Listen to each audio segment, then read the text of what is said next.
Independent television, 24 ঘন্টায় খবর।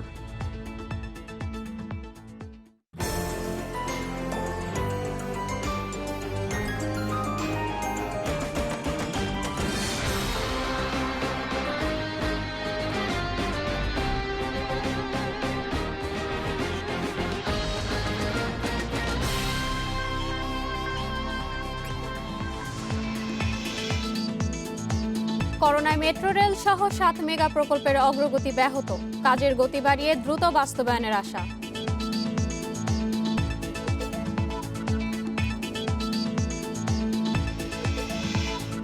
ভারতে যাচ্ছে 1,500 মেট্রিক টন ইলিশ, বেনাপোলে পৌঁছেছে 12 টনের প্রথম চালান।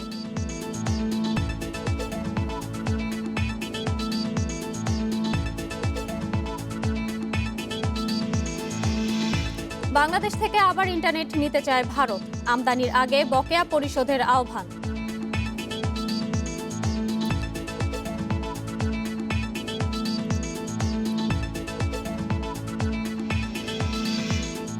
তথ্য নিয়ে প্রশ্ন ওঠায় বিশ্ব ব্যাংকের সহজে ব্যবসা সূচক প্রতিবেদন স্থগিত, তদন্ত করছে সংস্থাটি।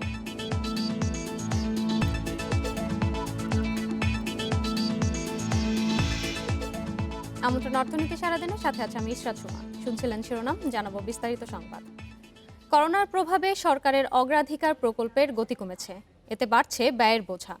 আইএমইডি সচিব জানান, দ্বিগুণ গতিতে কাজ করে সময় মতো এসব মেগা প্রকল্পের নির্মাণ কাজ শেষ করার চেষ্টা চলছে। সংশ্লিষ্টদের এ ব্যাপারে নির্দেশনা দেওয়া হয়েছে। অর্থনৈতিক প্রবৃদ্ধি ত্বরান্বিত করতে করোনার মধ্যেও প্রকল্প বাস্তবায়নে বিশেষ গুরুত্ব দেওয়ার পরামর্শ অর্থনীতিবিদদের। করোনার প্রভাবে চলতি বছর অগ্রাধিকারপ্রাপ্ত প্রকল্পের বাস্তবায়ন কাজ গড়ে 30% কম হয়েছে।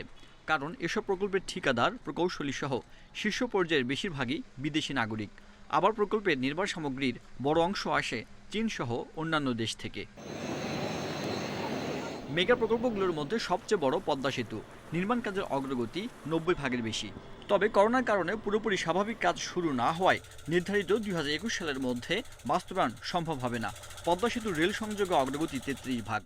রূপপুর পারমাণবিক বিদ্যুৎ প্রকল্পের সার্বিক অগ্রগতি মাত্র 28% এবং মেট্রো রেলের অর্ধেক কাজ শেষ হয়েছে।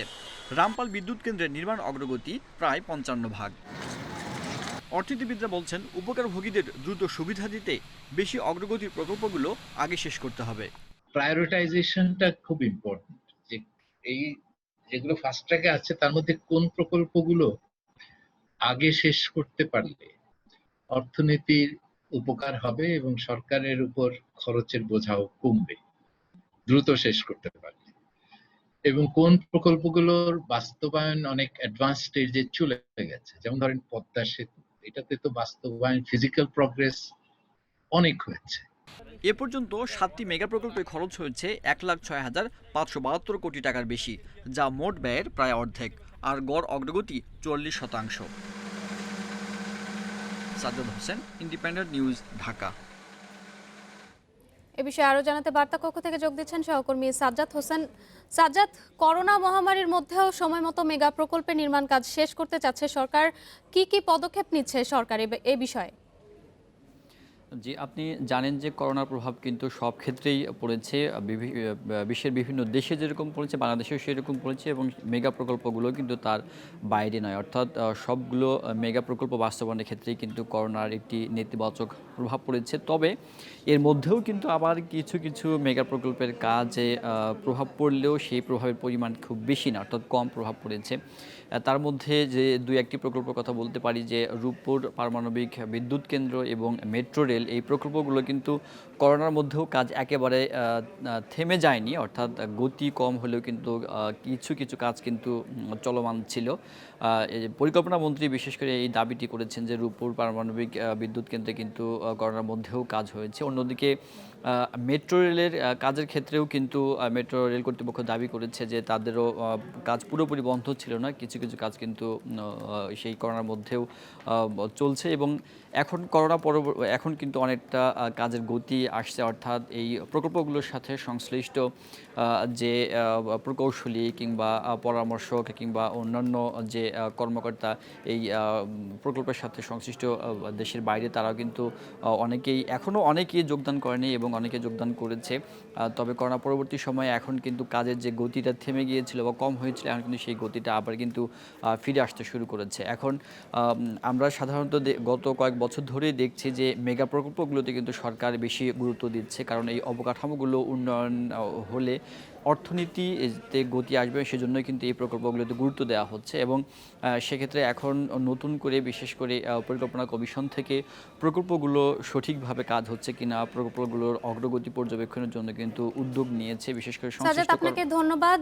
গণভবন থেকে ভিডিও কনফারেন্সে তুরস্কের আঙ্কারায় নবনির্মিত বাংলাদেশ দূতাবাস ভবনের উদ্বোধনী অনুষ্ঠানে বক্তব্য রাখছেন প্রধানমন্ত্রী শেখ হাসিনা। সরাসরি চলে যাচ্ছি সেখানে। Of Bangladesh in Ankara. I'm happy that the project has been completed within the stipulated time. I pay my deep homage to the greatest Bengali of all times, father of the nation, Bangabandhu Sheikh Mujibur Rahman. I recall the four national leaders, 3 million martyrs, and 200,000 dishonored women of the war of liberation. They all, and also I pay homage to my family.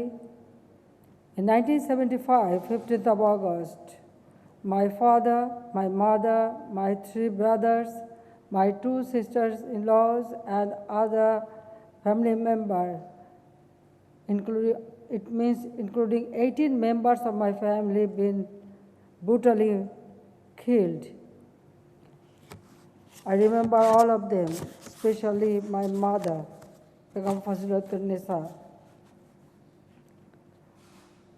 My father struggled his whole life for independence of Bangladesh.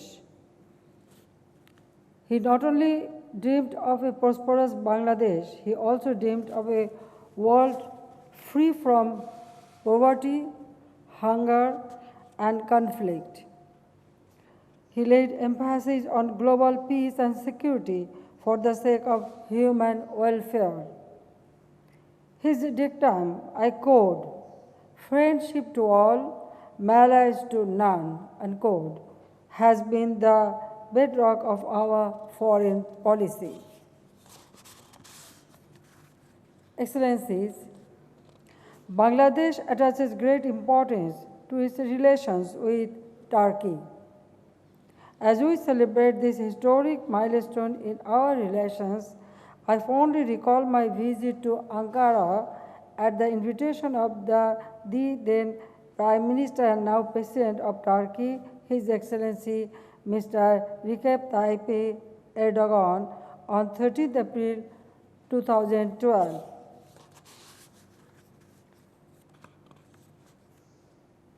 Formal diplomatic ties between our 2 countries began in 1974, nearly 50 years ago. The relations between our 2 countries are deeply rooted in shared history, faith, and traditions based on mutual trust and confidence.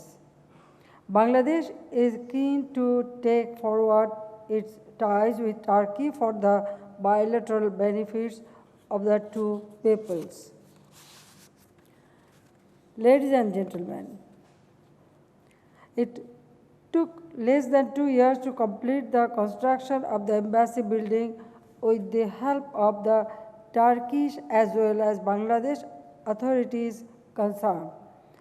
The distinct red brick cladding on the embassy complex would resonate for long the Bangladeshi architectural impression and heritage.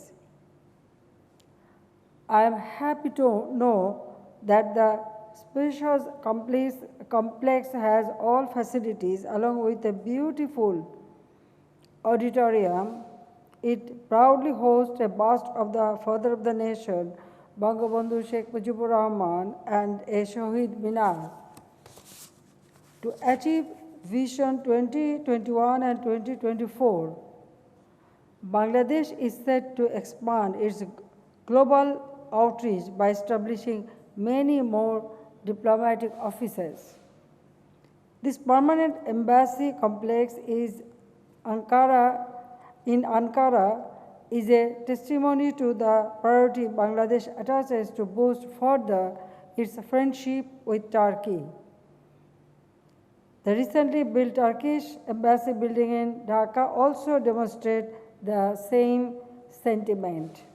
And I'm glad to know that Foreign Minister of Turkey will visit Bangladesh soon. So I welcome you, Honorable Foreign Minister, and we are waiting for you, how you will come. You are most welcome.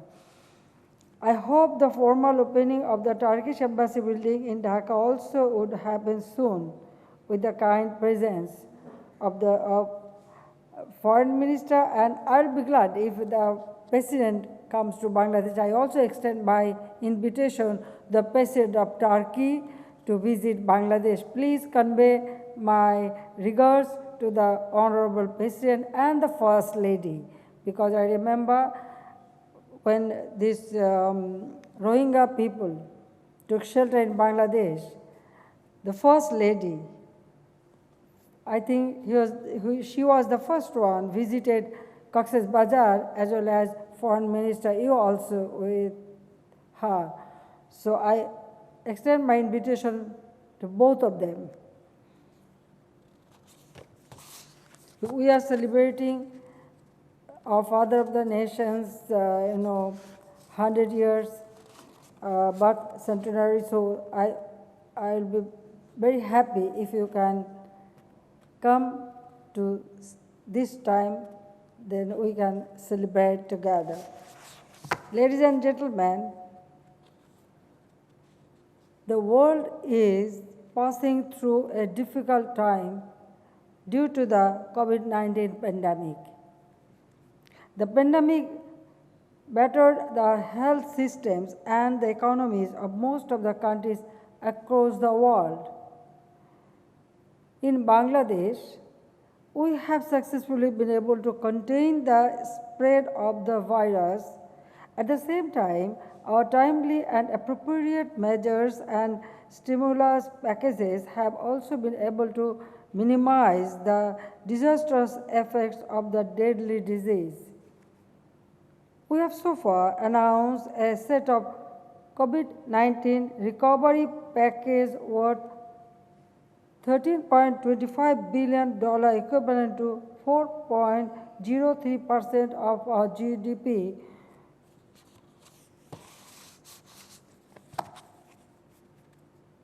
I commend Turkish leadership for its success in fighting the deadly pandemic. I also appreciate its initiative to dispatch medical supplies to different countries, including Bangladesh. Excellency, Bangladesh is one of the fastest growing economies in the world after showing some initial sluggishness for a month or two due to the pandemic. But now, gradually, we are overcoming the situation. Our exports have started turning around from July. The country's foreign currency reserve now stands at a record of $39.40 billion US. We are on the right path to graduate from LDC to a developing country. Excellencies, on behalf of my government and myself, let me take this opportunity to thank the government and the friendly people of Turkey for extending support on various issues, including the Rohingya crisis. And recently, one of the Navy ship, because in Lebanon, it was damaged, and I thanks to Turkish government and all of you that you have taken trouble to look into it, and now, you repair, and also our ship, it is almost ready. So I thank you very much for your generosity. Benapole স্থলবন্দর দিয়ে ভারতে রপ্তানি হচ্ছে ইলিশ। সোমবার প্রথম চালান হিসেবে 2টি ট্রাকে বন্দরে পৌঁছেছে 12 মেট্রিক টন ইলিশের প্রথম চালান। বন্দর ও কাস্টমসের দাপ্তরিক কার্যক্রম শেষে মৎস্য অধিদপ্তরের ছাড়পত্র নিয়েই ভারতে প্রবেশ করবে এই চালান, যার রপ্তানিকারক খুলনার জাহানারা সি ফুড লিমিটেড ও আমদানিকারক ভারতের জেকে ইন্টারন্যাশনাল। প্রতি কেজি ইলিশের রপ্তানি মূল্য ধরা হয়েছে $10.06। গত বছর পশ্চিমবঙ্গে 500 টন ইলিশ রপ্তানির পর এবার প্রায় 1,500 টন ইলিশ বাংলাদেশ থেকে ভারতে রপ্তানি হতে যাচ্ছে। তথ্য উপাত্ত নিয়ে প্রশ্ন ওঠায় চলতি বছর ইজ অব ডুইং বিজনেস বা সহজে ব্যবসা সূচক প্রতিবেদন স্থগিত করেছে বিশ্বব্যাংক। এছাড়া গত 5 বছরের প্রতিবেদনের তথ্য তদন্ত করার কথা জানিয়েছে সংস্থাটি। সম্প্রতি বিশ্বব্যাংকের ওয়েবসাইটে এক বিবৃতিতে বলা হয়, 2017 ও 2019 সালে প্রকাশিত প্রতিবেদনে বেশ কিছু ভুল ও অনিয়ম দেখা গেছে। এই বিষয়টি নিয়ে ইতিমধ্যে বিশ্বব্যাংকের নিরপেক্ষ অভ্যন্তরীণ অডিট বিভাগকে পরীক্ষা নিরীক্ষার দায়িত্ব দেওয়া হয়েছে। প্রতি বছর অক্টোবরে ইজ অব ডুইং বিজনেস প্রতিবেদন প্রকাশ করে সংস্থাটি। বিশ্বব্যাংক গ্রুপের প্রতিষ্ঠান আইএফসি প্রতিটি দেশের ব্যবসার পরিবেশ ও নিয়ম কানুন সহ বেশ কয়েকটি মানদণ্ডের উপর ভিত্তি করে ইজ অব ডুইং বিজনেসে দেশগুলোর অবস্থান নির্ণয় করে থাকে। এসব মানদণ্ড এবং তথ্য সংগ্রহে 2017 সালে পদ্ধতিগত পরিবর্তন আনায় চিলি সহ কয়েকটি দেশ প্রশ্ন তোলে। ভুল তথ্যের কারণে যেসব দেশ ক্ষতিগ্রস্ত হয়েছে সেসব দেশের সঠিক তথ্য পর্যালোচনা করার সিদ্ধান্ত নিয়েছে বিশ্বব্যাংক।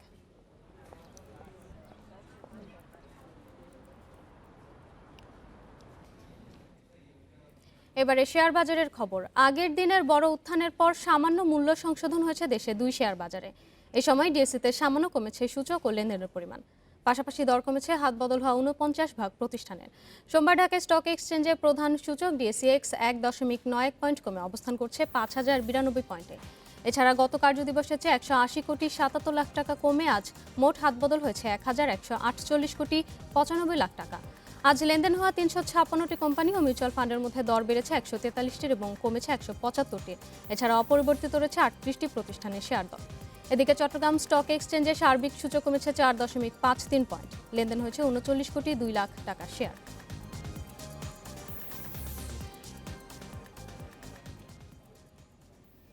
এই ছিল আজকের অর্থনীতি সারাদিনে। ইন্ডিপেন্ডেন্ট টেলিভিশনের সব খবর আরও জানতে চোখ রাখুন ফেসবুক, ইউটিউব এবং টুইটারে। আমন্ত্রণ আমাদের পরের আয়োজনে।